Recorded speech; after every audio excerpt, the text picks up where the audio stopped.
Hello, historians. We're going to take a look at Mesopotamia. Mesopotamia is Greek for land between the rivers. Make sure you know it. Make sure it's highlighted in your notes. So, what are the two rivers we're talking about? We're talking about the Tigris and Euphrates. Know that as well. The Sumerians were the people who settled in Mesopotamia and began to farm there. We believe this to be around 3,500 BC. Let's take a look at the Fertile Crescent, or what we know as Mesopotamia. And you can find this on page 7 of your book. See if you can find the Tigris River here and the Euphrates River. You may see cities that you are familiar with, like Babylon.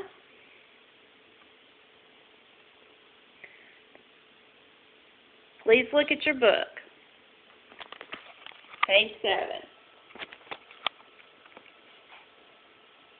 Okay. As I said, the Sumerians were the people to settle in this region, and their technological advances are going to be dams to control flooding, canals used for irrigation, and they are going to build several cities in the area, which you can see on page 7.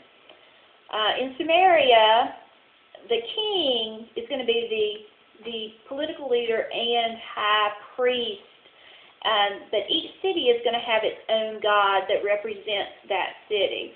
Now, the ziggurat, and you can see the ziggurat on page, let's see, it's in here, page 12, a ziggurat. This is the ziggurat of Ur. And a ziggurat is the temple to the city's main god.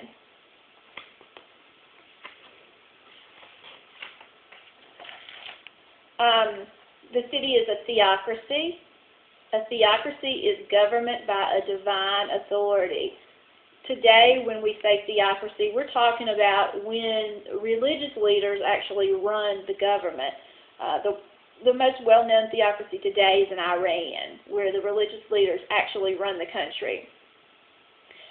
Mesopotamia is going to be important. They trade, and we're going to take a look at their system of writing called cuneiform. Cuneiform began as picture writing and then developed into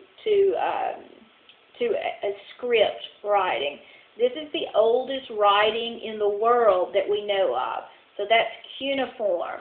Find it in your notes and highlight it and know it. Cuneiform. Also from Mesopotamia, we get the world's oldest written story, and this is the Epic of Gilgamesh, written sometime before 1800 BC. Gilgamesh, the Epic of Gilgamesh, tells about a story of the leader of the people who is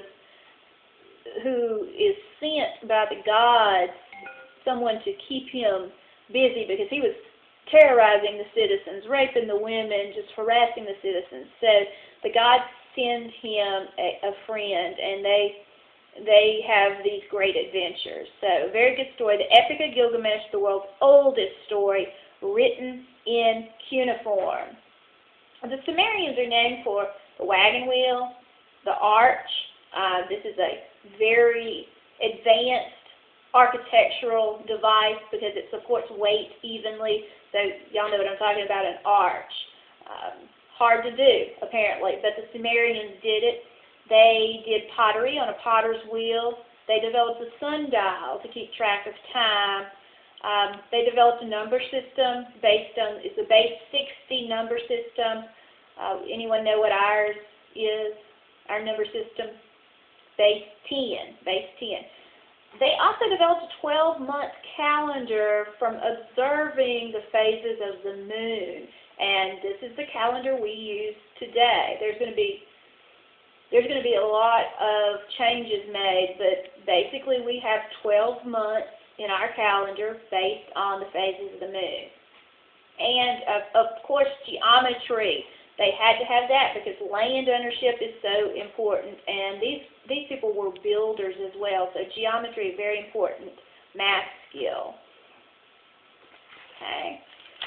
You see 3 empires in your notes. Take a look at what is written under there, and let's pay particular attention to the 3rd empire, the Amorites. They are going to found the city of Babylon. And go back to page 7, find Babylon on the map. The most important person from this empire is Hammurabi.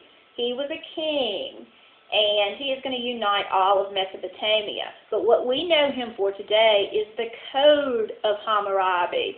This is the oldest known written law codes, and it was a set of 282 laws that dealt with different aspects of life in Mesopotamia. You guys know this. You may not know it's the Code of Hammurabi, but this is Old Testament law. An eye for an eye and a tooth for a tooth. And it comes from the Code of Hammurabi. And we will take a look at that. Take a look at Leviticus 24. It's my cat. Verses 19 through 20. And this is a really good description of the Code of Hammurabi. An eye for an eye, a tooth for a tooth. All right. That is the highlights in Mesopotamia.